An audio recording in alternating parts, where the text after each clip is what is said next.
Hi everyone, सभी प्यारे बच्चों का वेलकम है वाईटी योर इंग्लिश ट्यूटर पे। मैं हूं आपका होस्ट, आपका ट्रेनर अमन बहल।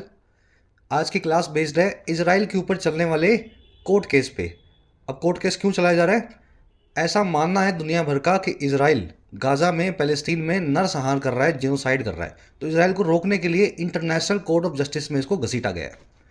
चलिए शुरू करेंगे अपनी क्लास को अपने क्विज के साथ में। जो बच्चे क्लास में नए हैं जरूर से चैनल को सब्सक्राइब करें और शाम को 6:30-7 बजे का अलार्म लगाएं। रोज आपको ये क्लास मिलती है जिसमें ग्रामर, वोकैब और कॉम्प्रिहेंशन तीनों चीज़ों को बेसिक से सिखाया जाता है। इंग्लिश का सेक्शन किसी भी एग्जाम का। आज का क्विज भी आपका ये है आपके सामने। जो भी आप सीखेंगे इस क्विज पे अप्लाई करेंगे ताकि 10 में से 10 मार्क्स आपको मिल सकें। सॉल्यूशंस क्विज के क्लास के लास्ट में करवाए जाएंगे। तो चलिए लेक्चर को शुरू करते हैं।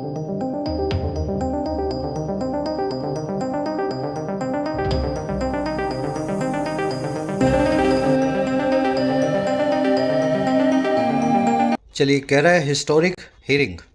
हियरिंग होती है कोर्ट में सुनवाई। हिस्टोरिक यानी ऐतिहासिक। ऐतिहासिक सुनवाई चल रही है इंटरनेशनल कोर्ट ऑफ जस्टिस में against the state of Israel. बात कर रहा है a provisional order by ICJ. एक सेकेंड है। By ICJ on Israel will cast shadow on legitimacy of its war. कह रहा है अगर एक प्रोविजनल ऑर्डर आ गया आईसीजे का। प्रोविजनल क्या होता है? टेम्परेरी, जो ज़्यादा लंबा नहीं चलेगा लेकिन जब तक चलेगा तब तक मानना पड़ेगा। फाइनल ऑर्डर जब तक, मतलब फाइनल ऑर्डर आने तक वो जो है प्रोविजनल ऑर्डर फोर्स में रहेगा। करेक्ट, टेम्परेरी ऑर्डर अगर आ गया इंटरनेशनल कोर्ट ऑफ जस्टिस से इजराइल को लेकर के, तो ये ऑर्डर कास्ट कर देगा, फेंक देगा एक शेडो को, एक परछाई को, जो है लेजिटिमेसी पे, वैधता पे इसकी वॉर की। अगर आईसीजे ने बोल दिया कि इजराइल अभी अपनी फौजों को पीछे खींच ले, इजराइल जो है गाजा पे, पैलेस्टीन पे हमले को बंद कर दे, तो ये ऑर्डर अगर टेम्परेरी भी हुआ ना, इससे ये पता लगेगा कि इजराइल की वॉर जो है वो उतनी लेजिटिमेट, उतनी सही नहीं है जितना इजराइल दावा करता है। समझ गए? सारा जो हियरिंग या सुनवाई चल रही है इजराइल के खिलाफ चल रही है कि इजराइल जरूरत से ज़्यादा चढ़ बढ़ करके सिविलियंस की हत्या कर रहा है गाजा के अंदर। ऑर्डर आपका सब्जेक्ट है, विल कास्ट इसकी वर्ब है। कास्ट एक बड़ी ही इंटरेस्टिंग वर्ब है। कास्ट का मतलब होता है फेंकना, किसी चीज़ को थ्रो करना, है ना। मान लीजिए मछुआरे ने जाले को फेंका, मछुआरे ने समंदर में जाल को फेंका, तो मछुआरा क्या करेगा? He will cast the net wide. आई बात समझ में? नेट यानी जाला, वाइड मतलब चारों तरफ। तो इस तरीके से कास्ट वर्ड यूज होता है। कास्ट की V1 V2 V3 जो है सेम रहती है। इस वर्ड को दूसरे वाले कास्ट से कंफ्यूज मत करना जो कि जाति के लिए यूज होता है, CASTE। भाई मेरी कास्ट क्या है, आपकी कास्ट क्या है, ये ब्राह्मण है, ये बनिया है, वो कास्ट में लास्ट में ई लगा होता है, वो एक नाउन है। ये कास्ट एक वर्ब है विदाउट ई के। V1 V2 V3 इसकी सेम रहेगी। कास्ट से ही ब्रॉडकास्ट, फॉरकास्ट और टेलीकास्ट वर्ड बनते हैं। इनकी भी V1 V2 V3 सेम रहती है। कभी भी ये वर्ड जो है स्टैंडर्ड इंग्लिश में यूज़ नहीं होता कि फॉरकास्टेड, ब्रॉडकास्टेड, टेलीकास्टेड, है ना। चलो, अब ये सारी ईडियम्स बनती हैं कास्ट से, फटाफट इनको देख लेते हैं। कब पता लगे कौन सी ईडियम से आपका सामना हो जाए। तो कास्ट वर्ड पकड़ा है तो ईडियम्स को भी ध्यान में रखने की कोशिश करो। Cast the light on the issue. Cast light on the issue, किसी मुद्दे पे प्रकाश डालना, इसका मतलब हुआ टू हाईलाइट एन इशू। ठीक है, प्रकाश डाल रहे हो, रोशनी डाल रहे हो, उस इशू को हाईलाइट कर रहे हो। कास्ट डाउट या क्वेश्चंस, इसका मतलब है सवाल खड़े करना, टू रेज डाउट्स और क्वेश्चंस। ठीक है ना। कास्ट का मतलब हो गया फेंकना, तो कास्ट डाउट्स मतलब डाउट्स को फेंकना है, डाउट्स को खड़ा करना। कास्ट अ स्माइल या कास्ट अ गेज, इसका क्या मतलब है? किसी चीज़ पे आपने थोड़ा सा हंस दिया या किसी चीज़ की तरफ आपने घूर के देखा, है ना, गेज किया। गेज करना क्या होता है जी? देखना किसी चीज़ की तरफ। तो आप क्या कर रहे हैं? वही कर रहे हैं जो आप समझ पा रहे होंगे। कास्ट अ स्माइल मतलब हंसना, टू शो अ स्माइल और gaze at something. Cast a spell, इसका क्या मीनिंग हुआ? स्पेल का मतलब होता है जादू। स्पेल का मतलब होता है जादू। कास्ट स्पेल का मतलब होता है मंत्र मुग्ध कर देना, टू मैस्मराइज, समवन। मंत्र मुग्ध करना समझते हैं ना, किसी आदमी को, मतलब इस तरह से कुछ परफॉर्म करना कि आसपास के लोग जो हैं उसी परफॉर्मेंस को देखने लगे, आपकी चीज़ों से इंप्रेस्ड हो जाएं, आप ही की तरफ उनका सारा फोकस आ जाए। तो यू कास्ट अ स्पेल या you mesmerise somebody. Cast the net wide मैंने आपको बता दिया, जाले को जोर से फेंकना मछुआरे के द्वारा। इसका अदर मीनिंग होता है to include a lot of things in scope. जाला आपने जोर से फेंका है किसी चीज़ का, मतलब उस चीज़ में बहुत सारी चीज़ों को आप इंक्लूड कर रहे हैं। सरकार ने कोई स्कीम ऐसी फेंकी है जिसमें नेट को वाइड कास्ट किया है, तो मतलब उस स्कीम में हर तरह के लोग जो हैं उसके दायरे में शामिल हैं। ठीक है, चलिए लास्ट वर्ड है कास्ट आउट। कास्ट आउट का मतलब होता है टू अबैंडन या बॉयकॉट या ऑस्ट्रसाइज, किसी को कट करना, कट ऑफ करना, जाति से, समाज से, किसी ग्रुप से, है ना, कास्ट आउट करना। चलिए बतानी ज़रूरी थी क्योंकि यही इडियम्स आपको एग्जाम्स में दिखती हैं, याद रखें। एक स्क्रीनशॉट इनका ले सकते हैं आप। आगे बढ़ेंगे, अब जल्दी से इस आर्टिकल की वोकैब में नज़र डालते हैं। सारे वर्ड्स एक साथ पढ़ लोगे तो पढ़ते हुए कन्फ्यूजन नहीं होगी। क्लास को एक लाइक और एक शेयर जरूर से देना। टेलीग्राम ग्रुप को ज्वाइन करने के लिए आपको @YourEnglishTutor टाइप करना है, टेलीग्राम में आपको ग्रुप मिल जाएगा। साथ ही YT ऐप पे आप तैयारी कर सकते हैं अपने एग्जाम्स की, चाहे SSC हो, डिस्क्रिप्टिव राइटिंग हो, UPSC का हो या बैंकिंग का हो। ऐप का लिंक कमेंट सेक्शन में दिया गया है। राइटिंग के कोर्स में आप सीख सकते हैं राइटिंग, लगभग 60 से 70 घंटों में फ़ायदा आप ले सकते हैं इस कोर्स का। UPSC के कोर्स में आप अपना मीडियम चेंज कर सकते हैं, किसी और लैंग्वेज से इंग्लिश में माइग्रेट कर सकते हैं। UPSC के सभी एस्पेक्ट्स कवर्ड हैं, आंसर राइटिंग, ऐसे writing, descriptive writing, CSET। SSC और बैंकिंग के कोर्स में आपको सारे वैरायटी के क्वेश्चन सोल्व करना सिखाया जाता है। 100 से 1.25 घंटों के कोर्सेज हैं, आप भरपूर अपनी प्रैक्टिस कर सकते हैं। कोई क्वेश्चन हो, क्वेरी हो, टीम का नंबर है व्हाट्सएप, आप इस नंबर पे टीम से जुड़ सकते हैं वाया व्हाट्सएप। चलिए वोकैब शीट अपनी आज की, अगेन 5 वर्ड्स हैं। शुरू करेंगे फ्रेजल वर्ब से, वे ऑन या वे डाउन। देखो पहली बार पढ़ रहे हो, इस फ्रेजल वर्ब को याद करने की ज़रूरत है आपको, रटने की ज़रूरत नहीं है। वे का मतलब होता है वजन डालना, वेट यानी वजन, वे यानी वजन डालना। ऑन या डाउन का मतलब है किसी चीज़ के ऊपर या किसी चीज़ के नीचे की तरफ। जब किसी चीज़ के ऊपर वजन डालोगे, उसको नीचे की तरफ लाओगे, डाउन करोगे, तो आप क्या कर रहे हैं? अरे उस पर बर्डन डाल रहे हैं, उस पर बोझ डाल रहे हैं। वे डाउन या वे ऑन करना, किसी चीज़ पे वजन डालना, बोझ डालना। Financial concerns are weighing down on the operations of the company. Financial concerns जो हैं वो वजन डाल रहे हैं, बर्डन डाल रहे हैं कंपनी के कामकाज पे। इसको ओवर बर्डन करना, होल्ड डाउन करना या बेयर डाउन करना भी बोलते हैं। वे ऑन और डाउन एक ही बात है, कभी इस फ्रेजल वर्ब को देख लेंगे और कभी वे डाउन नाम की फ्रेजल वर्ब को देखेंगे। अगला है जी वीड आउट। 3 दिन पहले ही, 2 दिन पहले ही ये फ्रेजल वर्ब आपको करवाई थी। वीड आपके खेत में वो खरपतवार होती है जो काम की नहीं है। भाई आपने खेत में लगा रखा है गन्ना, या लगा रखा है आपने कपास, है ना, नरमा, रुई। अब कपास के आसपास अगर छोटी मोटी झाड़ियाँ वाड़ियाँ हो रही हैं जिनसे कपास तो निकलेगी नहीं, लेकिन वो झाड़ियाँ आपके खेत के रिसोर्सेज को खा जाएंगी, उन्हीं को अंग्रेजी में बोलते हैं वीड। तो हर एक किसान क्या करता है, खरपतवार को, वीड को आउट करता है, या तो वो केमिकल यूज़ करके या मैनुअली उसको ज़मीन से उखाड़ के। तो वीड आउट करना फ्रेजल वर्ब का मतलब यही होता है, किसी चीज़ को खेत में लगी हुई खरपतवार की तरह उखाड़ फेंकना, हटा देना, ख़त्म कर देना, वाइप आउट कर देना। Universal vaccination is the key to weeding out the virus.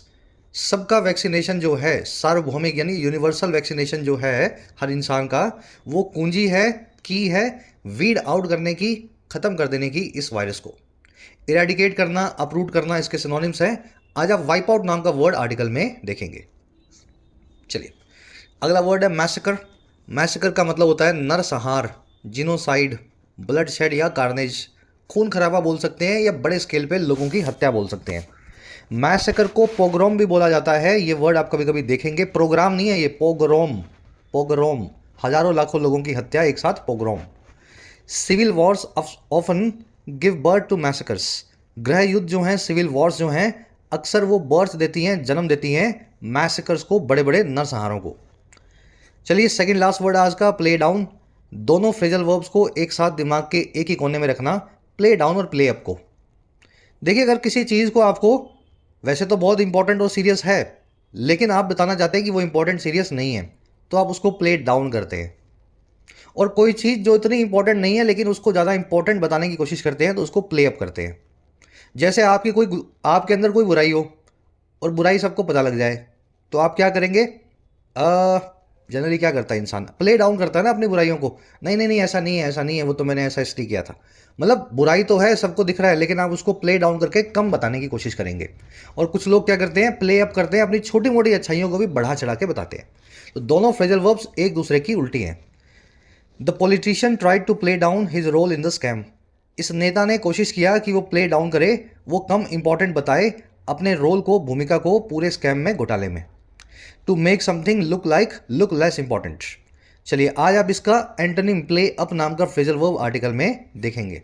Play down को मेक लाइट ऑफ नाम की फ्रेजल वर्ब से भी बताया जाता है। प्ले डाउन करना, किसी चीज़ को लाइट यानी हल्का करके बताना, है ना, ऐसे याद रहेगा। चलिए लास्ट वर्ड अपना आज का, रिटोरिक। सभी लोग इस वर्ड को जानते होंगे, बहुत बार आता है। बड़ी बड़ी बातें जो नेता लोग, स्पीकर्स माइक पे बोलते हैं, लेकिन अक्सर वो बातें बोलने के लिए होती हैं, जब करने की बात आती है तो वो बातें खाली निकलती हैं। ऐसी बातों को बोला जाता है रिटोरिक। भाषा का बड़े अच्छे से इस्तेमाल करना ताकि लोग आपसे इंप्रेस्ड हो जाएं, चाहे उस भाषा से ऐसी ऐसी बातों के मीनिंग निकले जो आप करने वाले हो ही नहीं, है ना। Despite the rhetoric about reforms little has change so far. बावजूद बड़ी बड़ी बातों के, सुधारों को लेकर के, रिफॉर्म्स को लेकर के, ना के बराबर ही चीज़ें अभी तक बदली हैं। लिटिल यानी ना के बराबर, हैज़ चेंज्ड सो फार। बड़ी बातों को, बड़े बोल को ग्रैंडिलोक्वेंस, मैग्नीलोक्वेंस, इन वर्ड से भी बताया जाता है। आज आप रिटोरिक नाम का वर्ड आर्टिकल में देखेंगे। चलिए डिटेल में हो गए पांचों वर्ड्स। टेलीग्राम ग्रुप से ये शीट आपको मिल जाएगी। अगर आपने ग्रुप ज्वाइन करके रखा है तो रोज़ शाम को अपडेट होकर के आती है। एक समरी देंगे आपको, किस बारे में पता लगे आर्टिकल कैसे लिखा हुआ है। समरी ये है कि साउथ अफ्रीका और इजराइल आमने सामने है इंटरनेशनल कोर्ट ऑफ जस्टिस में, और बात चल रही है इजराइल के वॉर की, जो इजराइल गाजा में कर रहा है, सिविलियंस की मौत हो रही है। अब आप पूछेंगे साउथ अफ्रीका ही क्यों? देखिए पूरा इंटरनेशनल कोर्ट ऑफ जस्टिस का एक पैनल बना हुआ है जिसमें 2 एड हॉक जजेस को बनाया गया है मेंबर्स। एड हॉक का मतलब क्या है? इसी केस की सुनवाई के लिए स्पेशल जजेस। एक जज हैं साउथ अफ्रीका के, दूसरे इजराइल के। अब साउथ अफ्रीका की अपनी खुद की भी पुरानी एक हिस्ट्री रही है जिनोसाइड्स की, 1992 तक, नेल्सन मंडेला के कैंपेन से पहले की। हमारा आर्टिकल कह रहा है कि 2 ऐसी कंट्रीज जिनोसाइड पे बात करेंगी, जिनमें से एक 30, 40, 50 साल तक जिनोसाइड देख चुकी है 1992 तक, और जो दूसरी वाली है वो जिनोसाइड ऑलमोस्ट कर ही रही है गाजा में आज की डेट में। तो 2 दोषी जो लोग होते हैं, जब वो खुद ही एक दूसरे के दोष निकालते हैं और फिर उनको फैसला करना होता है, तो बड़ी अजीब सी वो हियरिंग हो जाती है। ऐसी ही कुछ hearing international court of justice में चल रही है। तो दोनों कंट्रीज़ के पास्ट पे और प्रेजेंट पे थोड़ा सा रोशनी डालेगा ये आर्टिकल, एनालाइज करेगा, और साथ में एंटीसिपेट कर रहा है। एंटीसिपेट करना क्या होता है? इस हियरिंग का रिजल्ट क्या होगा, उस रिजल्ट के मायने क्या होंगे।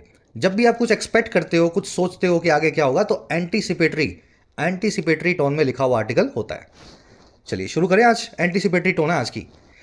कह रहे जी, whatever the outcome of the preliminary hearing at the International court of Justice at the Hague, the South Africa's case against Israel's ongoing military campaign in Gaza has garnered global attention। लंबा sentence, इतना ही पढ़ लो। कह रहे जी what ever यानी चाहे जो भी हो, वट एवर, या क्या हो, आउटकम यानी नतीजा, और किसका? प्रिलिमिनरी हियरिंग का, शुरुआती सुनवाई का। भाई सुनवाई तो 4-6 महीने, साल भी चल सकती है। अभी जो शुरुआती जो हो रही है, प्रिलिमिनरी हो रही है, जो प्रीलिम्स वाली, कह रहे उसका जो भी नतीजा निकले। और ये सुनवाई हो रही है इंटरनेशनल कोर्ट ऑफ जस्टिस में, जो है नेदरलैंड में हाग नाम की जगह पे। द हाग एक शहर का नाम है, नेदरलैंड की एक कैपिटल तो नहीं है, कैपिटल तो शायद एम्स्टर्डम है। हाग जो है नेदरलैंड की एक बहुत इंपॉर्टेंट सिटी है, जैसे भारत में मुंबई हो, कैपिटल तो नहीं है लेकिन इंपॉर्टेंट सिटी है। कह रहा है जी हाग नाम के शहर में जो ICJ है, इंटरनेशनल कोर्ट ऑफ जस्टिस, उसमें कोई भी आउटकम निकले, लेकिन होगा क्या? कह रहा होगा ये कि साउथ अफ्रीका का जो केस है इजराइल के खिलाफ, और इजराइल के नहीं, इजराइल के चलते हुए मिलिट्री कैंपेन के खिलाफ, ऑन गोइंग जंग के खिलाफ जो चल रही है गाजा में, कह रहा है इस केस ने ना गार्नर कर दिया है, इकट्ठा कर दिया है, गैदर कर लिया है पूरी दुनिया की अटेंशन को, पूरे दुनिया के फोकस को। और कैसे इकट्ठा किया है? In a way no proceeding at this elite interstate forum may have done before. कह रहा है एक ऐसे वे में, एक ऐसे तरीके से इकट्ठा किया है इन अ वे जिसमें कोई भी प्रोसीडिंग जो है, कोई भी ऐसी कार्रवाई जो है, प्रोसीडिंग यानी कार्रवाई, इस एलीट इंटरस्टेट फोरम में, एक ऐसे फोरम में, मंच में, जो एलीट है, जो बड़े ऊंचे लेवल का है, जो इंटरस्टेट भी है, कई स्टेट्स यानी कई राज्यों या कई देशों से मिलकर बना है। कह रहा है ये ग्लोबल अटेंशन ऐसे गार्नर की है कि ऐसे तरीके में जिसमें कोई भी प्रोसीडिंग्स आज तक ऐसी नहीं हुई इस बड़े इंटरनेशनल फोरम में जिसने किया हो, मे हैव डन, ऐसा पहले या बिफोर। आई बात समझ में? तो आईसीजे में इजराइल पे केस तो खूब चले हैं, लेकिन इस बार जो साउथ अफ्रीका ने तगड़ा सा केस चलाया इजराइल पे, इजराइल को बताया कि ये नरसंहारी देश है। कह रहा है इस केस ने पूरी दुनिया की अटेंशन को ले लिया है और ऐसे तरीके से लिया है कि आईसीजे में, इस एलीट फोरम में किसी भी प्रोसीडिंग्स जो आज तक हुई हैं उसने नहीं लिया होगा दुनिया भर की अटेंशन को। समझ गए? चलिए, थोड़ा सा पढ़ने में सेंटेंस टेढ़ा मेढ़ा था। केस जो है, केस ये है इसका सब्जेक्ट, और हैज़ गार्नर्ड है इसकी वर्ब। प्रेजेंट परफेक्ट टेंस लगा हुआ है, गार्नर करना, इकट्ठा करना। इससे पहले जो पूरा आप देख रहे हैं ये एक जो है ना एडिशनल फ्रेज है, एडिशनल इंफॉर्मेशन देने वाला, कोमा तक का। चाहे आउटकम कुछ भी हो, चाहे नतीजा कुछ भी निकले, पर इजराइल का केस बड़ा स्ट्रॉन्ग है। इजराइल के केस ने दुनिया भर की ग्लोबल अटेंशन को इकट्ठा कर लिया है। प्रोसीडिंग की वर्ब है मे हैव डन। प्रोसीडिंग्स मतलब कार्रवाई। मे हैव V3 लगाया गया है, मॉडल वर्ब को पास्ट में यूज़ किया गया है। फोरम आप समझते हैं, मंच को, प्लेटफॉर्म को बोला जाता है। ये जो से ख़त्म होने वाले सारे वर्ड्स अंग्रेजी में, forum, bacterium, podium, stadium, medium, addendum, stratum, रैटम, ये सारे वर्ड्स का अगर प्लूरल बनाना हो, सबको आना चाहिए। चलो खुद ही बना के देखो, दिमाग में बोल के देख लो, बनाने की ज़रूरत नहीं है लिखने की। फोरम से बन जाएगा प्लूरल फोरा, बैक्टीरियम से बैक्टीरिया, पोडियम से पोडिया, स्टेडिया, मीडिया, अडेंडा, स्ट्रेटा और एराटा। स्ट्रेटा का मतलब होता है, या स्ट्रेटम का मतलब होता है क्लास, सोसाइटी। जैसे अगर आप मिडिल क्लास से आते हैं तो मिडिल इनकम स्ट्रेटम से बिलोंग करते हैं, है ना? Stratum, strata. इराटम होती है आपकी कोई गलती, किसी काम को, किसी पब्लिकेशन के अंदर कोई अगर आप एरर कर देते हैं ना, वो आपकी होती है इराटम। तो याद रखेंगे इन वर्ड्स को। आज के क्विज में सिंगुलर और प्लूरल बना करके आपसे एरर के क्वेश्चन में पूछा गया है। चलिए, और क्या हुआ यहाँ पे आईसीजे में? कह रहा है जी, as the 15 member court assembled along with 2 ad hoc judges representing South Africa and Israel, quite a bit of history must have weighed on the parties. कह रहे जी, जैसे ही 15 मेंबर की ये कोर्ट असेंबल हो गई, यानी इस कोर्ट में 15 जजेस हैं, ठीक है? और ये किन के साथ हैं? ये साथ हैं अलॉन्ग विद, और ये हैं 2 एड हॉक जजेस के, ऐसे जजेस जो स्पेशल जज हैं, जो इसी मामले के लिए बनाए गए हैं। एड हॉक का मतलब होता है स्पेशली फॉर सम पर्पस, समझ गए, किसी खास मामले के लिए। तो एड हॉक जजेस भी बुलाए गए हैं, जिसमें 15 और 2 17। कह रहे हैं जी, जो रिप्रेजेंट कर रहे हैं, एक कर रहे हैं अफ्रीका, साउथ अफ्रीका को, और दूसरे कर रहे हैं इजराइल को। कह रहे हैं जैसे ही ये 15 + 2 17 लोग इकट्ठे हुए मामले की सुनवाई करने, तो काफ़ी सारी जो हिस्ट्री है, quite a bit of history जो है, जरूर ही उसने वे डाउन किया होगा, बोझिल किया होगा, ओवरबर्डन किया होगा दोनों ही पार्टीज़ को।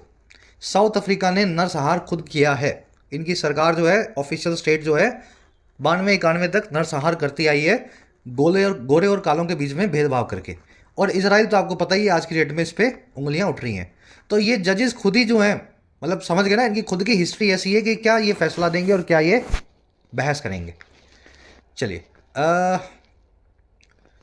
ये 15 मेंबर कोर्ट जो है, ये सब्जेक्ट हो गया आपका। मैं इसको मार्क कर देता हूँ, जस्ट अ मिनट, ये रह गया मुझसे। 15 मेंबर कोर्ट, ठीक है। और असेंबल्ड इसकी वर्ब है। असेंबल का मतलब होता है इकट्ठा होना, राइट? तो ये हो गया subject and verb. Ad hoc मैंने आपको बता दिया, for a special purposes, special purpose. A bit of history की वर्ब है मस्ट हैव वे डाउन या वेड अपॉन। वे डाउन और ऑन आप ऑलरेडी देख चुके हैं फ्रेजल वर्ब को। अब ये एड हॉक जो वर्ड है ना, ये एक लैटिन वर्ड है, लैटिन लैंग्वेज से लिया गया है। और एड हॉक, एड इन्फिनिटम, ऐसे 5 वर्ड्स बनते हैं। अगर पांचों आपको आते होंगे, बड़ा मज़ा आएगा जब भी इन वर्ड्स को देखोगे, फटाफट इनका मीनिंग भी निकाल लोगे। याद करने का तरीका भी बता देता हूँ। एड का मतलब होता है टू या टूवर्ड्स, यानी की तरफ, और ये बाकी के वर्ड का आपको मीनिंग निकालना है। देखिए, हॉक का मतलब होता है दिस, तो इसका मतलब निकला टू दिस, ठीक है। अब इसका मीनिंग क्या हुआ? टू दिस या टू दिस पर्पस। जो भी काम आप कर रहे हैं उसके लिए अगर कुछ स्पेशल इंतजाम करते हैं तो वो एड हॉक हो जाता है। जैसे आपने ऑर्गेनाइजेशन में 2 एम्प्लॉयज़ रखे आर्टिफिशियल इंटेलिजेंस के लिए, उनका काम है 6 महीने का, तो वो 2 एड हॉक एम्प्लॉयज़ हैं, आर्टिफिशियल इंटेलिजेंस पे काम करेंगे और इसी पर्पस के लिए लाए गए हैं, परमानेंट नहीं है वो। इसलिए एड हॉक का मीनिंग भी होता है टेम्परेरी, समझे? जैसे बनाया गया इन वर्ड्स को वही बता रहा हूँ मैं। किसी स्पेशल के लिए जब किसी चीज़ को लाते हैं तो वो टेम्परेरी ही होती है, जैसे ही वो पर्पस खत्म हो जाता है उस चीज़ का रेलेवेंस भी खत्म हो जाता है। तो एडहॉक एम्प्लॉयज़ वो होते हैं जो टेम्परेरी एम्प्लॉय होते हैं किसी भी ऑर्गेनाइजेशन के। एड इन्फिनिटम मतलब टू या टूवर्ड्स इन्फिनिटी। इन्फिनिटी मतलब किसी भी चीज़ के ना खत्म होने की क्वालिटी। तो एड इन्फिनिटिव का दूसरा मतलब हो गया फॉर एवर या limitless. Mukesh Ambani has got ad infinitum wealth. Mukesh Ambani के पास लिमिटलेस वेल्थ है। एड नोजियम, नोजिया का मतलब होता है जी खराब होना, जब आपको वोमिट आने जैसी हो। एड नोजियम का मतलब होता है किसी काम को इतना करना कि आप टू द सिकनिंग लिमिट तक करने लगें। आप भागने लगे तो इतना भाग रहे हैं कि आप समझ गए ना, जब तक वोमिट नहीं कर रहे हैं।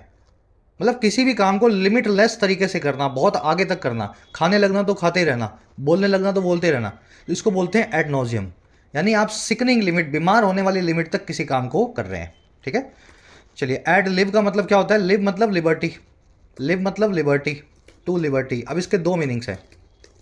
पहला मीनिंग है किसी काम को अपनी इच्छा के हिसाब से करना, अपनी लिबर्टी के हिसाब से करना।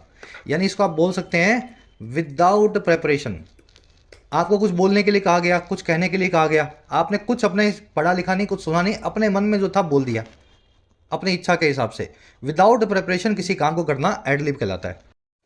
और दूसरा मीनिंग है as much as you want. थोड़ा मुश्किल है आपको सुनना और समझना पहली बार में, मुझे पता है इतना आसान नहीं होता इन वर्ड्स को याद करना, लेकिन जब आपको तरीका बता रहा हूँ, तोड़ तोड़ के बता रहा हूँ, तो मेरे ख्याल से ईजी भी होगा। किसी काम को अपनी इच्छा से करना, चाहे तो उस काम को अपनी बिना किसी प्रेपरेशन के करना, जैसा मन में आया वैसा करना विद लिबर्टी के साथ, या किसी काम को जितना चाहे उतना करना, है ना। अगर आप एड लिब खाना खाते हैं तो आप उतना खाना खाते हैं जितना आपको अच्छा लगता है, चाहे आप बीमारी हो जाए, कुछ भी हो, लेकिन आप खा लेते हैं जितना आपको पसंद है। एड एब्सर्डिटम मतलब होता है टुवर्ड्स एब्सर्डिटी। एब्सर्डिटी मतलब मूर्खता, है ना। किसी काम को मूर्खता भरे अंदाज में करना, फूलिशली करना। ठीक है, इसको फूलिशली बोल सकते हैं एडवर्ब फॉर्म में। ये सारी की सारी एडवर्ब्स हैं जनरली, है ना, याद रखेंगे इन पांचों को। आज के क्विज में आपसे पूछा गया एड लिब का मीनिंग। चलिए आगे बढ़े, फिर से किसी क्लास में करवाएंगे, थोड़ी सी और दिमाग में रिवाइज हो जाएंगी। कह रहे जी, of the two countries on either side of the dispute over whether the Gaza war is aimed at wiping out the people, one has left behind its apartheid past. कह रहे जी, दो कंट्रीज में से जो ईदर साइड है या किसी भी तरफ है इस डिस्प्यूट के, एक तरफ है अफ्रीका, एक तरफ है इजराइल। करें इन दोनों कंट्रीज में से दो डिस्प्यूट के जो दोनों तरफ हैं या इधर साइड हैं, और डिस्प्यूट है इस चीज़ को लेकर के, हाँ या ना, वेदर ये जो गाजा वार है, ये वॉर कहीं एम्ड एट तो नहीं है, इसका कहीं एम ये तो नहीं है कि ये वाइप आउट करेंगे, ये वीड आउट करेंगे या ख़त्म कर देंगे गाजा के लोगों को। कह रहे जी, इन दोनों कंट्रीज में से ना एक कंट्री ने लीव किया है, छोड़ दिया है अपने अपार्थेड पास्ट को। अपार्थेड मतलब भेदभाव भरा नस्लवादी, नस्ल भेदी पास्ट यानी हिस्ट्री। साउथ अफ्रीका ने अपने नस्ल भेदी पास्ट को अभी अभी पीछे छोड़ा है 20-30 साल पहले। कह रहा है but believes that the other is practising 47 years of apartheid. लेकिन वो खुद बिलीव ये करता है कि जो दूसरा है यानी इजराइल जो है वो प्रैक्टिस कर रहा है 75 साल से नस्ल भेद को, अपार्थेड को, रेसिज्म को। और किसके खिलाफ? Against the Palestinian people since 1948, Palestine के लोगों के खिलाफ सन 1948 से।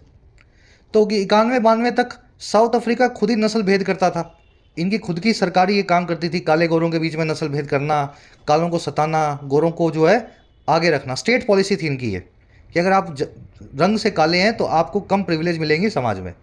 अब वो जब इनकी खुद की ख़त्म हो गई तो अब ये कहते हैं कि साउथ अफ्रीका 75 सालों से यही नस्ल भेद या अपार्थेड का पास लेकर के चल रहा है। अब आगे देखो, सेमी कोलम लगाया गया है, इसी बात को और आगे बताया गया है। कह रहे हैं one firm in its belief that it is acting in the interest of justice and humanity, the other equally firm in its belief it can never be accused of genocide। Semicolon लगा करके इस sentence के बाद में नया sentence शुरू किया गया है। कह रहा है जी, दोनों में से एक फर्म है अपने बिलीफ में, अपने भरोसे में, विश्वास में कि ये एक्ट कर रही है इंटरेस्ट में, भलाई में, जस्टिस यानी न्याय की, और ह्यूमैनिटी यानी मानवता की। जबकि दूसरी वाली जो है वो भी बराबर तौर पे इतना ही फर्म बिलीव करती है इस चीज़ में कि इसको कभी भी अक्यूज़ नहीं किया जा सकता, आरोप नहीं लगाया जा सकता इस पर जिनोसाइड का। पहली की बात हो रही है अफ्रीका की। अफ्रीका सोचता है कि मैं इजराइल को रोक करके दुनिया का भला कर रहा हूँ, और इजराइल सोचता है कि ये मेरा क्या भला करेगा, जिनोसाइड तो ये करते थे 92 तक, हमने कोई जिनोसाइड नहीं की। और कह रहे हैं जिनोसाइड क्या है? A crime that was sought to be prevented by the genocide convention of 1948। Genocide एक क्राइम है जिसको कोशिश किया गया था रोकने का यूनाइटेड नेशंस के इस कन्वेंशन, इस कानून के जरिए, जेनोसाइड कन्वेंशन ऑफ 1948। कह रहा है जो कि a treaty to prevent the sort of holocaust the Jewish people had suffered, जो कि एक संधि थी, एक ट्रीटी थी सभी देशों के बीच में, ताकि प्रिवेंट किया जा सके उस सोर्ट या उस प्रकार के हॉलोकॉस्ट को, जिनोसाइड को, जिसको जूइश लोगों ने, यहूदी लोगों ने सफ़र किया था हिटलर के हाथों, जर्मनी के चांसलर के हाथों। सेंटेंस थोड़े लंबे हैं लेकिन ठीक है, आप छोटा छोटा करके ब्रेक करके पढ़ लो। ऊपर वाला तो आपने समझ लिया, दो पार्टियां हैं, एक पार्टी खुद ही जो है नस्ल भेद करती आई थी 20 साल पहले तक, लेकिन आज सोचती है कि इजराइल जो है एक नस्ल भेदी देश है, ठीक है। और वो पार्टी खुद ये सोचती है कि हम इजराइल को रोक करके पूरी दुनिया का भला करेंगे, जबकि इजराइल ये सोचता है कि हमारा भला आप क्या करोगे, आप खुद ही जो है हमसे गंदे हो, आपके हाथ में खून लगा हुआ है, और हमें तो बिल्कुल भी जेनोसाइडल नहीं बोला जा सकता, हम कोई फ़लस्तीन में जेनोसाइड या नरसंहार नहीं कर रहे हैं। और नरसंहार के लिए एडिशनल इन्फॉर्मेशन दी गई है, ये एक ऐसा क्राइम है जिसको इस संधि के द्वारा, इस कन्वेंशन के द्वारा 1948 में प्रिवेंट कर दिया गया है। और ये ट्रीटी है किसी भी प्रकार के नरसंहार या हॉलोकास्ट को रोकने की, जैसा कि जूइश लोग, यहूदी लोग सेकेंड वर्ल्ड वॉर के दौरान, द्वितीय विश्व युद्ध के दौरान सफ़र कर चुके हैं हिटलर के हाथों, ठीक है। तो ये लास्ट वाली जो पूरी इंफॉर्मेशन है, ये जिनोसाइड के ऊपर एडिशनल इंफॉर्मेशन है। चलिए, होपफुली लंबा सेंटेंस था, समझ में आ गया होगा ना। देखो कितना लंबा सेंटेंस है, यहाँ से लेके यहाँ तक। गाजा वॉर जो है, इसकी वर्ब है इज, वन की वर्ब है हैज़ लेफ्ट, यह है अफ्रीका के लिए। अपार्थेड मैंने आपको बता दिया, नस्ल भेदी पास्ट को बोलते हैं साउथ अफ्रीका के। दूसरी वर्ब है वन की बिलीव्स। द अदर जो है इजराइल के लिए आया है, इसकी वर्ब है इज़ प्रैक्टिसिंग। इट आया है अगेन अफ्रीका के लिए, इसकी वर्ब है इज़ एक्टिंग। ये इट आया इजराइल के लिए, इसकी वर्ब है कैन बी अक्यूज्ड। अक्यूज के बाद में ऑफ लगा के बताते हैं जिस भी चीज़ का आप पे एक्यूजिशन हो, आरोप हो। जिनोसाइड होता है नरसंहार। दैट की वर्ब है वॉज सॉट, दैट आया है जिनोसाइड के लिए या क्राइम के लिए, ठीक है। पीपल ऑफ जूइश पीपल, इनकी वर्ब है हैड सफर्ड। चलिए, कह रहा है जी both countries spent many years in the last century in diplomatic isolation. कह रहा है ये दोनों ही देशों ने खूब बदमाशी की है, अफ्रीका ने भी और इसराइल ने भी, और दोनों ने स्पेंड किए हैं बहुत सारे जो है ईयर्स, बहुत सारे साल, पिछली सेंचुरी में, पिछले 100 सालों में डिप्लोमेटिक आइसोलेशन में। आइसोलेशन यानी अलग थलग होना, सेग्रीगेशन होना, डिप्लोमेटिक यानी कूटनीतिक। तो पहले लोग साउथ अफ्रीका में अपने जो है दूतावास नहीं बनाते थे, एम्बेसी नहीं बनाते थे, जब साउथ अफ्रीका नरसंहार करता था। आजकल इसराइल में नहीं बनाते, तो दोनों ही कंट्री जो है एक ही, समझ गए ना, थाली के चट्टे बट्टे रहे हैं ये। कह रहा है क्यों हुआ ये, कह रहा है इसलिए हुआ as countries and sporting bodies boycotted them, क्योंकि कई देशों ने और कई स्पोर्टिंग बॉडीज ने, खेलों वाली संस्थाओं ने इनको बॉयकॉट किया, इनको कास्ट आउट करके रखा, ऑस्ट्रसाइज करके रखा। कह रहा है but both had the support of their western allies. कह रहे लोग, लेकिन ये दोनों ही सपोर्ट रखते आए हैं अपने वेस्टर्न अलाइज का, पश्चिमी देशों में जो बड़े बड़े विकसित देश हैं उनके लाडले बने ये रहे हैं। तो दुनिया ने इनका बॉयकॉट किया है, अफ्रीका और इसराइल का, लेकिन वक्त वक्त पे अफ्रीका इसराइल को वेस्ट से, यानी कि यूरोप से और अमेरिका से, अमेरिकन कॉन्टिनेंट से हमेशा सपोर्ट मिला है। बहुत कंट्रीज़ की वर्ब है spent, countries and sporting bodies की वर्ब है बॉयकॉट। बॉयकॉट करना, जात बाहर करना, हुक्का पानी बंद करना, कास्ट आउट करना, ऑस्ट्रसाइज करना या कास्टिगेट करना, ठीक है। Correct, today save for those few allies the entire world supports a ceasefire in Gaza. कह रहा आज भी छोड़ करके, सेव फॉर या एक्सेप्ट फॉर, कह रहा है छोड़ करके, एक्सेप्ट फॉर या सेव फॉर, उन्हीं चुनिंदा दोस्तों के वेस्ट में जो बैठे हैं अलाइस, पूरी दुनिया सपोर्ट करती है युद्ध विराम को, सीज फायर को गाजा में। और क्यों, to end the epic suffering of its people, ताकि एंड किया जा सके इस महा जो है सफरिंग को, परेशानी को गाजा के लोगों की। एपिक का मतलब है अपने आप में जो बहुत बड़ी हो, मॉन्यूमेंटल हो, हीरोइक हो। तो सफरिंग जो है गाजा में चल रही है, ऐसी चल रही है जो 100 साल में, लोगों को ऐसा लगता है कि 100 साल में एक बार इस तरह का कुछ घटना होती है। तो सारी दुनिया चाहती है कि गाजा में इसराइल अपना मिलिट्री ऑपरेशन बंद करे, छोड़ करके इसराइल के कुछ लाडले जो देश हैं वेस्ट में जो बैठे हैं, अ फ्यू अलाइज। चलिए, मेरे ख्याल से कुछ देखने वाला है नहीं। सेव फॉर यानी एक्सेप्ट फॉर, छोड़ करके। सीज फायर यानी आर्मिस्टिस बोलते हैं इसको, युद्ध विराम है ना, फाइटिंग बंद हो, वॉर बंद हो, सीज फायर। अब आएंगे नेक्स्ट पैराग्राफ पे, थोड़ा सा और हिस्ट्री में जाएगा अब ये साउथ अफ्रीका की। At this preliminary stage south Africa sought to demonstrate that some of Israel's acts were capable of falling within the terms of the genocide convention. कह रहे जी शुरुआती स्टेज में इस ट्रायल की, इस सुनवाई की, इस केस की साउथ अफ्रीका के जो जज हैं उन्होंने कोशिश की कि वो डिमॉन्स्ट्रेट करें, दिखाएं इस चीज़ को। अच्छा क्या डिमॉन्स्ट्रेट करें, क्या दिखाएं भाई? डैट वो ये कि इसराइल के कुछ काम जो हैं, हरकतें जो हैं, एक्ट्स जो हैं, वो सक्षम हैं, कैपेबल थे कि वो फॉल करें विद इन, वो इस दायरे में पड़ जाएं, फॉल करें। और किस दायरे में? इन टर्म्स में जो है जिनोसाइड कन्वेंशन की। जो इस एक्ट के अंदर सारे कानून लिखे गए हैं, टर्म्स लिखे गई हैं, उनमें इसराइल के कुछ काम जो हैं क्वालिफाई करते हैं। ठीक है।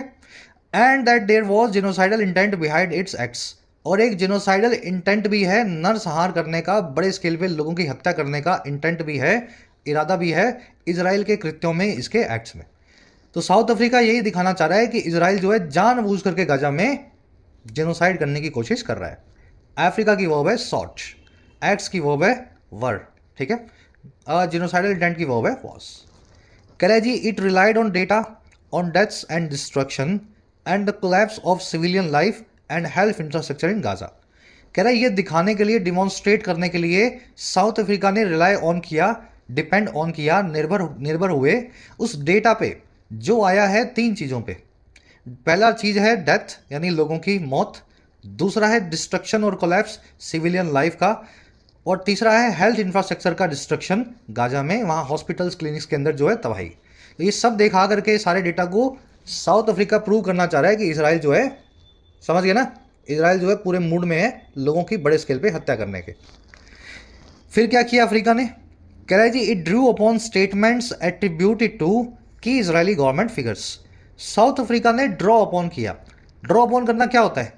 आपके सामने एक बड़ा सा बॉक्स रखा है, उसमें से कुछ आप पिक एंड चूज कर रहे हो, निकाल रहे हो, है ना, अपने हिसाब से जो आपको सही लग रहा है। तो अफ्रीका ने भी क्या किया, अपने हिसाब से सिलेक्टिवली चूज किया, ड्रॉ अपॉन किया उन स्टेटमेंट्स को जो एट्रीब्यूटेड हैं, जो की वजह से हैं, जो जुड़ी हुई हैं, लिंक्ड हैं, एस्क्राइब्ड हैं कई इंपॉर्टेंट इसराइल के बड़े गवर्नमेंट फिगर्स से, वहाँ के नेताओं और सरकारी बाबुओं से। और क्यों किया अफ्रीका ने ऐसा? इसलिए किया to underscore what is called genocidal intent, underscore करने के लिए, हाईलाइट करने के लिए, दिखाने के लिए जिसको ये कहता है, कॉल करता है जिनोसाइड की मंशा, यानी कि नरसंहार की इंटेंट, है ना। उनकी स्टेटमेंट को दिखा करके अफ्रीका ने बताया कि देखो, ये स्टेटमेंट से भी पता लगता है कि ये लोग जिनोसाइड करने के मूड में ही हैं। तो इट की वर्ब है ड्रॉ अपॉन करना, किसी चीज़ को सिलेक्टिवली पिक एंड चूज करके उसको यूटिलाइज करना, है ना। एट्रीब्यूट और स्क्राइब के बाद में हमेशा टू लगेगा, जिस भी चीज़ को आप किसी चीज़ से जोड़ करके बताते हैं। My success can be attributed to my hard work. हमेशा मैं आपको ये सेंटेंस जो देता हूँ एग्जाम्पल के तौर पे, मेरी कामयाबी को मेरी मेहनत से जोड़ करके रखा जा सकता है। Can be attributed to my hard work. कह रहे the provisional measures sought include a suspension of military operations and step by the parties to prevent the occurrence of genocide. कह रहे जो भी प्रोविजनल मेजर्स आएंगे, जो भी कोर्ट जो है टेम्परेरी मेजर्स बताएगी, है ना भाई, केस तो लंबा चलेगा 6 महीने, लेकिन हम आपको शुरू में बता देते हैं पहले दिन कि ये काम अभी कर दो आप टेम्परेरी तौर पे।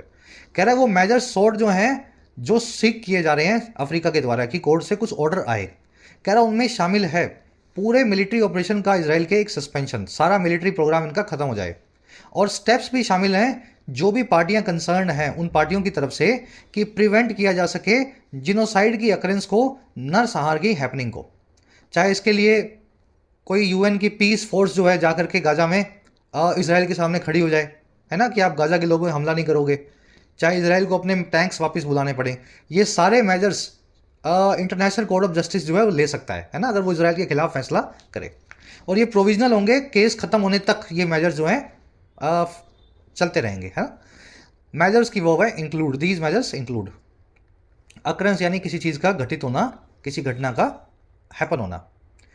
Israel described the South African case as blood libel. Israel ने डिस्क्राइब किया है, परिभाषित किया है, डिफाइन किया है साउथ अफ्रीका के केस को एक ब्लड लिबल के तौर पे। ब्लड लाइबल क्या होता है? चलो इसकी कहानी बाद में बता देंगे। लाइबल होता है जी किसी पे झूठा आरोप, और यहूदी लोगों पे 2000 सालों तक ब्लड लाइबल का झूठा आरोप लगता आया है हिस्ट्री के अंदर। कहानी चलो देखते हैं अभी बाद में, मीनिंग समझ लो। तो इसराइल ने बोला है कि जैसे 2000 सालों से हम पे झूठा आरोप लगा है, उसी तरह का ब्लड लाइबल अब साउथ अफ्रीका भी हमारे साथ कर रहा है इंटरनेशनल कोर्ट ऑफ जस्टिस में। और ये कब कर रहा है, ये कब किया इन्होंने? बिफोर द हियरिंग, इस केस की सुनवाई से पहले। कह रहा है but sought to make a case that its Gaza operations were a legitimate response to the terrorist attack on October 7 last year. कह रहा है लेकिन इसराइल ने सॉर्ट किया, इस चीज़ को सीख किया कि वो एक केस बनाए इस चीज़ का कि जो गाजा में इसके ऑपरेशन चल रहे हैं वो एक वैधानिक लेजिटिमेट या सही रिस्पॉन्स है, प्रतिक्रिया है उस आतंकवादी हमले की जो पिछले साल की 7 अक्टूबर को हुआ था। तो 7 अक्टूबर को इसराइल के 1000 लोगों को, लड़के लड़कियों को मारा गया था, इसलिए इसराइल ने 20-25 हज़ार लोगों को गाजा में जाके, समझ गए ना, उनकी जान ले ली है। तो इसराइल ने ऐसा ये बताने की कोशिश की कि हमने बिल्कुल सही किया है। चलिए, इसराइल की वर्ब है डिस्क्राइब्ड, दूसरी वर्ब है सॉट। सीख की सेकंड फॉर्म है सॉट। इसराइल कोशिश कर रहा है, सीख कर रहा है इस काम को करने की। ऑपरेशंस की वर्ब है वर्ब। ब्लड लाइबल क्या होता है? ऐसा बोलते हैं कि इसराइलियों का एक त्यौहार होता है पास ओवर, जिसमें इन्होंने इजिप्ट के अंदर स्लेवरी से मुक्ति पाई थी 2000 साल पहले। इजिप्ट के जो है फारोआ वगैरह जो थे ना, इजिप्शियन कल्चर जो था उनसे, और जब ये इन्होंने मुक्ति पाई थी उस दिन को सेलिब्रेट करने के लिए, उस वीक को, ये एक पास ओवर नाम का त्यौहार बनाते हैं हर साल। 2000 सालों से त्यौहार बन रहा है और इसमें एक ब्रेड बनती है खास। तो अफवाह ये थी कि इसराइल जो यहूदी लोग हैं उस ब्रेड को बनाने के लिए क्रिश्चियन लोगों के खून निकालते हैं, यानी क्रिश्चियंस को मार के उनके खून से वो ब्रेड बनाते हैं। तो ये अफवाह जो थी 2000 सालों तक सिर्फ इसलिए चली ताकि यहूदियों को गलत लाइट में दिखाया जा सके। अब जाकर के 20वीं सदी में हमें पता लगा कि ऐसा कुछ भी नहीं होता था, यहूदियों को बदनाम करने की साजिश थी क्रिश्चियन चर्चों के द्वारा। तो इजराइल बोल रहा है ये क्रिश्चियन चर्चें जो करती आई हैं 2000 सालों से, वैसा ही काम कुछ साउथ अफ्रीका भी हमें आज कोर्ट में घसीट के करने की कोशिश कर रहा है। ठीक है, तो यहूदियों की हिस्ट्री बहुत पुरानी है, बड़ा पुराना प्रोसिक्यूशन है इन लोगों का, बेचारों का, अगर इनकी हिस्ट्री आप पढ़ेंगे तो। चलिए और आगे बढ़ते हैं। कहला जी, it played down the relevance of its leaders statements. Israel ने प्ले डाउन किया, कम बताने की कोशिश की, कम इंपॉर्टेंट करके दिखाया अपने लीडर्स की स्टेटमेंट की रेलेवेंस को, उनकी प्रासंगिकता को, उनकी सिग्निफिकेंस को। इन्होंने बोला कि हाँ हमारे लीडर ने ऐसा कुछ बोल दिया था, लेकिन वो तो उसने गुस्से में बोला था, है ना। तो प्ले डाउन करके बताया उनकी स्टेटमेंट्स को। और कैसे बताया? वही calling them mayor rhetoric, call करते हुए, इनको बुलाते हुए सिर्फ बड़ी बड़ी बातें, कि किसी मिनिस्टर ने बोला था कि हम ये कर देंगे, तो वो बड़ी बड़ी बातें कर रहा था, रिटोरिक कर रहा था। हमने गाजा में कोई नरसंहार करने का प्लान कभी भी नहीं किया। इट आया इसराइल के लिए, वो पे प्ले डाउन करना, प्ले डाउन आप समझते हैं, रिटोरिक भी आप समझते हैं, बड़ी बड़ी बातों को बोलते हैं। कह रहे जी, it attributed the civilian casualties to Hamas using civilians as shields. कह रहे फिर इसने एट्रीब्यूट किया, जोड़ के बताया आम जन की मौत को, सिविलियन कैजुअलिटीज को, और किससे जोड़ के बताया? टू लगा के बता रहा है, हमास के इस्तेमाल करने से सिविलियंस को शील्ड के तौर पे, प्रोटेक्शन के तौर पे। हमास हमेशा सिविलियंस को आगे कर देता है, ये आतंकवादी लड़ाके जो हैं लोगों की जान को खतरे में डालते हैं। और फिर किसको आगे करते हैं? Hospitals as storage for explosive and launching pad for attacks. ये हॉस्पिटल्स को भी यूज़ करते हैं एक्सप्लोसिव के स्टोरेज के तौर पे, बारूद के स्टोरेज के तौर पे, गोदाम के तौर पे, और लॉन्च पैड के तौर पे इनके अटैक्स के। तो इसराइल ने ये बोला, इसलिए सिविलियन कैजुअलिटी बहुत हो रही है, हमास सिविलियंस को हमेशा आगे रख के अपना ऑपरेशन करता है। इट की वो by attributed, attribute, ascribe, link करना, किसी चीज़ को किसी चीज़ से जोड़ के बताना। टू प्रेपोजिशन फिक्स्ड है, यहाँ विद लगा दूं तो सेंटेंस अभी गलत हो जाएगा, है ना। कह रहा था issue before the court is quite straight forward. जो भी इशू है कोर्ट के सामने वो काफ़ी स्ट्रेट फॉरवर्ड है, काफ़ी सीधा है। But the larger concern is whether Israel will abide by any provisional measure. लेकिन बड़ी चिंता ये है, कंसर्न ये है कि क्या इजराइल अबाइड बाय करेगा, सख्ती से फॉलो करेगा किसी भी प्रोविजनल मेजर को। हो सकता है इजराइल ये केस हार जाए और ये बोल दे कि हम तो इस केस को मानते ही नहीं है। तो ये भी तो एक सवाल है ना, शायद इजराइल लास्ट में मना बोल दे कि इस केस में जो भी फैसला आया है उस फैसले पे हमें कोई फ़र्क नहीं पड़ता। तो ये इशू भी है, इशू तो बड़ा स्ट्रेट फॉरवर्ड है, लेकिन ये कंसर्न है। कंसर्न की वर्ब है इस, इसराइल की वर्ब है will abide bye. Abide by करना, कंप्लाई विद करना, अडहेयर टू करना, किसी चीज़ को सख्ती से फॉलो करना। अब इसका एग्जाम्पल दे रहा है, कह रहे जी, Russia ignored an ICJ order to suspend its operations in Ukraine in March 2022। Russia ने भी इग्नोर कर दिया था इंटरनेशनल कोर्ट ऑफ जस्टिस के एक ऑर्डर को, जो ऑर्डर था सस्पेंड करने का अपने ऑपरेशंस को यूक्रेन में मार्च 2022 में। रशिया के ऊपर भी केस चला था, रशिया भी मानने से मना कर गया था, है ना, इन ऑर्डर्स को। However there is little doubt that any provisional measure will cast a shadow on the legitimacy of Israel's Gaza war.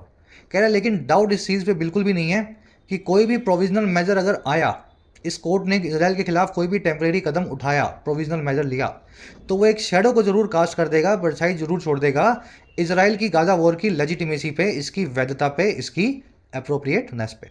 कम से कम इसराइल की किरकिरी खूब होगी, है ना। पूरी दुनिया में ऐसा इमेज बनेगा कि इसराइल एक एग्रेसर है, नरसंहारी देश है, अगर ऐसा कोई फैसला इसके खिलाफ आया।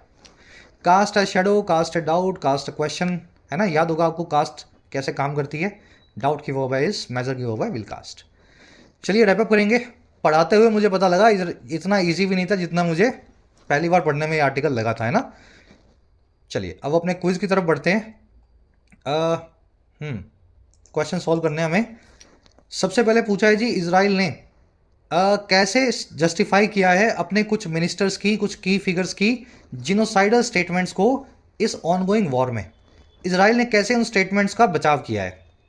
इजराइल ने इन स्टेटमेंट्स को बढ़ा चढ़ा के बताया कि यही इजराइल की ऑपरेशन की सबसे बड़ा इंटेंट था। इजराइल ने इनको प्रोपेगेंडा बताया है।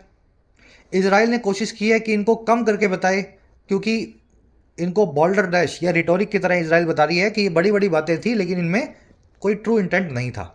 ऐसे इजराइल अपने आप को डिफेंड कर रहा है। या फिर इजराइल ने मना कर दिया, ऐसी कोई भी स्टेटमेंट हमारे मिनिस्टर ने कभी भी नहीं दी। तो चारों में से कौन सा तरीका, कौन सा हथकंडा इजराइल ने अपनाया है अपने नेताओं की जिनोसाइडल जो है नरसंहारी स्टेटमेंट्स को जस्टिफाई करने का। इजी क्वेश्चन है, आर्टिकल अच्छे से पढ़ लिया आपने, मेरे ख्याल से गलत नहीं होगा जिसने आर्टिकल पढ़ा होगा। फर्स्ट कमेंट में मैंने आंसर डाल दिया है। चलो यहीं ट्राई कर लेते हैं। आपने अपना आंसर चूज कर लिया होगा। सही आंसर बता रहा हूं मैं, सही आंसर है डी। डी नहीं है, सी। इजराइल ने अंडर प्ले किया है, प्ले डाउन किया इन स्टेटमेंट्स को। इजराइल ने ये बोला है कि ये स्टेटमेंट्स तो हमने वैसे ही बोल दिया था, है ना, गुस्से गुस्से में, बॉर्डर डैश था ये, हमारा कोई इंटेंट ऐसा नहीं था। ठीक है, सी आपका आंसर बन जाएगा। 2 से लेकर के 7 तक मेरे ख्याल से कोई दिक्कत नहीं है, सारे वर्ड्स आपको आते हैं। Hi fi talk, weed out, वे डाउन, प्ले अप, किसी को एक्सपेल करना है कम्युनिटी से, है ना, एड लिब, एड इन्फिनिटम, सारे वर्ड्स आपको ऑलरेडी पता है, इनका मीनिंग बताना है। लास्ट में 3 आपको एरर्स मिलेंगी। पहली एरर मिलेगी सोशल वर्ड के पास, दूसरी हिंजेस के पास, तीसरी विद के पास। कोशिश खुद से करेंगे तो आंसर निकल जाएगा, और बाकी फर्स्ट कमेंट में मैंने आंसर डाला है, वहाँ से मैच करके बताना आउट ऑफ 10 आपको कितने मार्क्स मिले। ठीक है, मुलाकात लेंगे नेक्स्ट क्लास में। अंटिल देन आपसे